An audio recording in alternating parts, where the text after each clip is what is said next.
Okay, today I know some of you guys are getting far enough along that maybe you're kind of wrapping up your marketing portion and maybe want to move ahead a little bit. Today I'll just give you a brief introduction to where we're going to go next.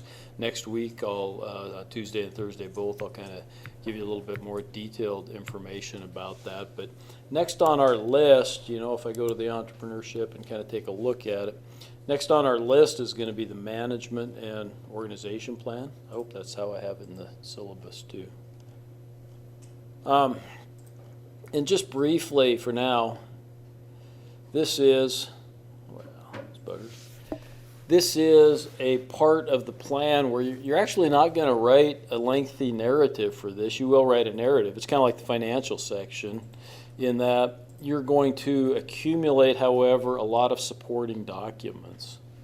Okay, tons of supporting documents. And by that it could be, in addition to the financials, because your financials are going to end up in the appendix, and you're going to kind of refer to those a little bit in this management organization plan. But it's going to be maybe another 10 to 20 documents that you're going to accumulate for this. Some of those will be pretty simple. Your resume, right? Your resume should be in there, and that should be a 2-page document. Guess what? If you don't have a resume, this is a senior level class. You ought to have a resume by now. Okay, so you're gonna put that in there. You'll put in a personal financial statement, also a copy of your last year's income tax returns. Although I don't really care to see real data on those, and you guys may be reluctant to show real data, and that's fine. But we're going to put in at least some falsified data on those particular statements. So you'll fill out, again, a make-believe, just don't get carried away on your make-believing, but a make-believe 1040 tax return for last year. You'll fill out a financial statement. I'd hate to have to look at those for just about any college student and try to see, how much the debts exceed the assets. That might be a little bit tough, So for most college students anyhow, I shouldn't say all of them, but for the vast majority of them, that would probably be the truth. And then you'll fill out some documentation as to the business itself. A couple of those I've provided. For example, in Montana, you'd want to register your name, and you can do a search of names at the state level, okay?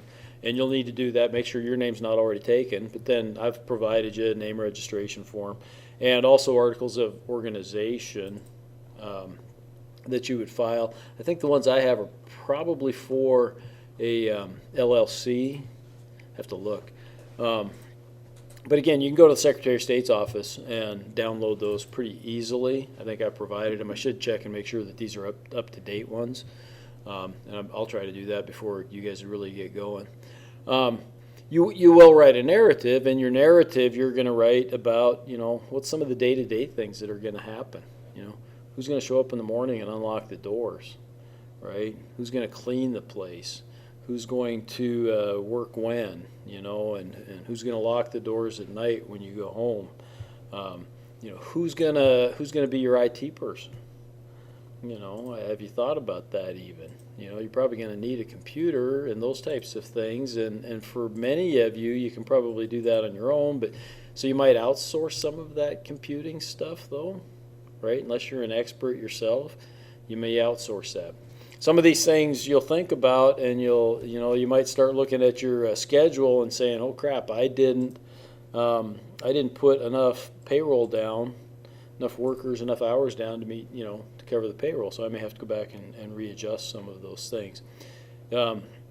You'll write about that. If you're going to have a few people, you might even do a little organizational chart. I don't think that applies to anybody that's in here right now, but if you had 4, 5, 6 employees, you might do an org chart type of a thing. How it's going to be structured, who's going to be the boss, who's going to be in charge when the boss is gone, what hours you're going to be open.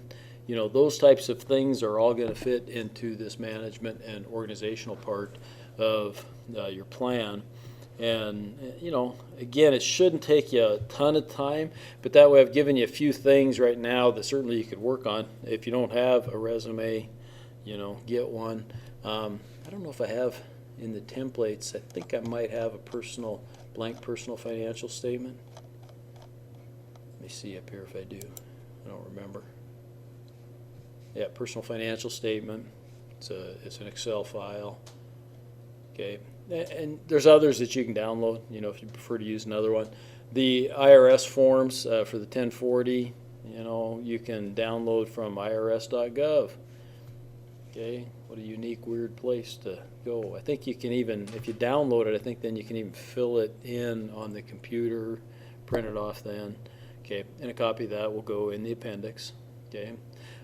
These are things, again, I'm not terribly concerned that on your personal financial statement or the tax return from last year that I get accurate information. I'd almost prefer not, right? But they are things that would be included in a normal business plan. If you were submitting a business plan to a bank, to an investor, or a lender, they would absolutely be a part of that, okay? And so that's my point here, is that I just want you guys to understand that those are going to be a part of your appendix, those items in there. And then you're going to talk about it in your narrative. Like the financials, you did a little narrative that talked about all the various financial statements that you prepared, and you're going to talk about each of those that are in there. In addition, you're going to talk about the day-to-day operations and who's going to run things, and et cetera, who's who you're going to outsource certain things to, who your suppliers might be, things like that. Okay, any questions about that? Okay, that gives you a heads up. Next week I'll get into it a little bit more thoroughly. That way you guys, because I know you guys, you'll have all that time over spring break that you're going to want to devote to your business plan. So, I'll try to make sure you're well prepared to spend that time productively.